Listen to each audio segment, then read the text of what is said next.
अच्छा, अपनी स्तुति में पितामह बार बार कह रहे वो जो पार्थ के सखा श्री कृष्ण है ना, वो जो अर्जुन के सखा श्री कृष्ण है ना, बार बार उनका स्मरण क्यों कर रहे हैं? क्योंकि पितामह ने श्री कृष्ण को अपनी आंखों से अर्जुन का पक्षपात करते देखा है। बोले तुम कितने भी आत्माराम क्यों नहीं हो, तुम अपने आप को कितना भी निर्लिप्त निष्पक्ष क्यों ना कहो, पर जब बात भक्त की आती है ना, तब तो तुम पक्षपात करते हो। युद्ध क्षेत्र में मैंने बहुत बार तुम्हारी चोरी पकड़ी है। जब लेकर आ गए थे दासी का भेष बनाकर द्रौपदी को मेरे शिविर में, वो क्या था? वो तुम्हारा पक्षपात ही तो था।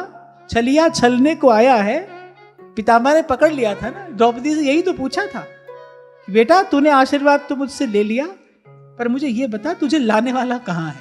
बाहर जाकर जब देखा तो ड्योढ़ी का रंग निराला था,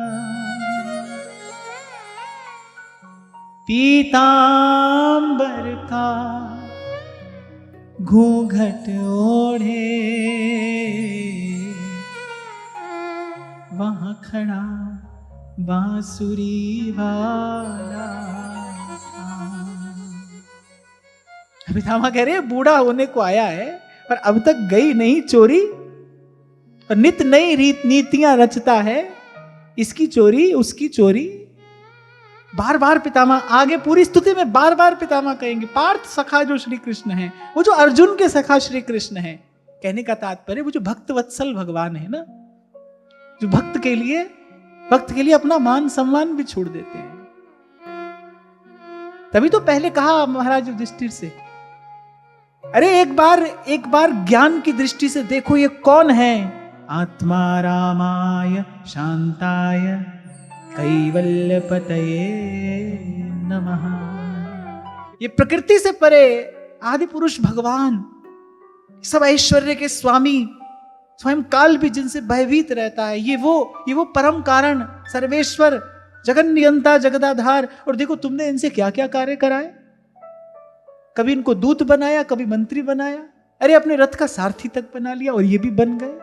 तो पितामह कह रहे हैं कि प्रभु मैं तो आज तक यही जानता था कि आप आत्मा राम, आप शांत, परम शांत, आप मोक्ष के दाता, आप मुकुंद, आप भगवान, पर आपका ये रूप, बोले ये तो मैंने अब देखा। कैसे आपने पग पग पर पांडवों का पक्षपात किया, कैसे आपने अपने भक्तों की रक्षा की, कैसे आप भक्त वत्सल हैं। और पितामह कह रहे हैं वो जो सारा जीवन मैंने आपके जिस ऐश्वर्य स्वरूप का भजन किया है, अब उसकी कृपा से आपके इस मधुर स्वरूप में मेरी प्रीति हो। इसीलिए वृंदावन के रसिकाचार्यों ने कहा है कि जो ध्येय तत्व है ना, वो तो प्रभु का माधुर्य ही है। रूप तो यही मीठा है भाई। त्रिभुवन कवनम तमाल वरणम रविकर गौर वरांबरम दधान।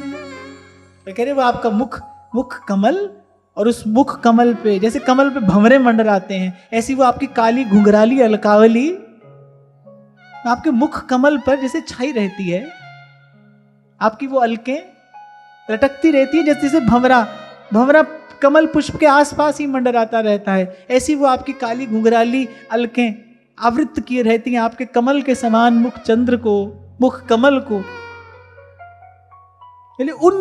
उन पार्थ सखा श्री कृष्ण में मेरी निष्कपट प्रीति हो। पितामह कह रहे मेरी निष्कपट प्रीति हो प्रभु आप में। और निष्कपट अर्थात हे केशव, अब आपसे आपके अतिरिक्त मैं कुछ ना चाहूं। जैसे श्री प्रहलाद जी ने कहा ना, प्रभु यदि देना ही चाहते हैं फिर ये दीजिए, आपके अतिरिक्त कभी कुछ चाहे नहीं हम। जब भी चाहे बस आपको ही चाहे, आपके अतिरिक्त कुछ ना चाहे।